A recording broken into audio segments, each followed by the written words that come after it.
When I was 4 years old, my father made a trip to South America. When he returned, he told me all about the beautiful jungles he had seen and the delicious fruits he had eaten. I told my dad that I wanted to go with him and see it too, but he said that he would never take me there. At first, I was confused because my dad took me everywhere. He tried to explain to me that little girls weren't safe there, but I didn't understand.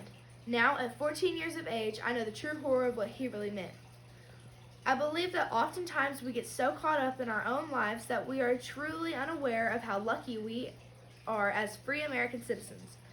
I was shocked to learn that in some third world countries, females have little to no rights at all. Some are treated as property and are even sold by their own families to human traffickers. This, of course, is illegal in the United States, but is still common practice in some places. Can you imagine living life in which day after day you are subjected to the will of someone else? A world where you are property, much like a pig or a goat. I look around at all my friends laughing and happy at school, and to them, freedom is often thought of as just being able to wear what clothes you want or choose what you want for lunch. True freedom runs much deeper than that. True freedom is the right to stand up and be seen, the right to speak out and be heard. These are our rights of freedom as Americans that we easily take for granted. The fact that I can wake up every morning in my own home with my family without fearing I could be sold is a blessing of freedom that most girls my age never even realize. Each December, rodeo's famous cowboys and cowgirls unite for the Legacy of the West Charity Gala. It is held in conjunction with the National Finals Rodeo in Las Vegas, Nevada.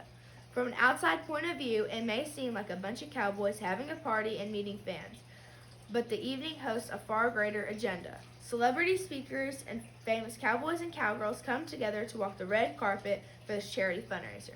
The BHBA Freedom Foundation is a national organization that provides rescue and recovery programs for survivors of human trafficking. I am proud to say that my younger sister was a celebrity guest representing the strength of young girls everywhere. As much as we would all like to think that discrimination and lack of human rights is simply non-existent in America, Selena Not Afraid's disappearance on January 1st, 2020 made headline news. 16-year-old Crow Indian Selena Not Afraid's disappearance brought to light a silent epidemic of MMIW, missing and murdered Indigenous women. Her story was picked up by the New York Times and also by Dateline. Her tragic story proves we still have work to do here at home.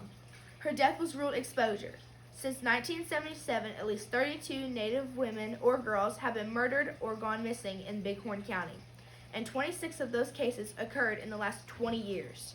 Clearly, Selena Not Afraid's tragic story has shown us that our freedoms that we as Americans cherish are still not accessible to all of our citizens. In a January 29, 2020 press release from the Secretary of the Interior, David Bernhardt, the Trump administration announced the convening of a new task force dedicated to addressing the multiple outstanding cases of missing and murdered Native American women. President Trump's Operation Lady Justice aims to stop this trend by establishing a multidisciplinary, multi-jurisdictional team that includes tribal law enforcement, updating model protocol, and addressing new and unsolved cases.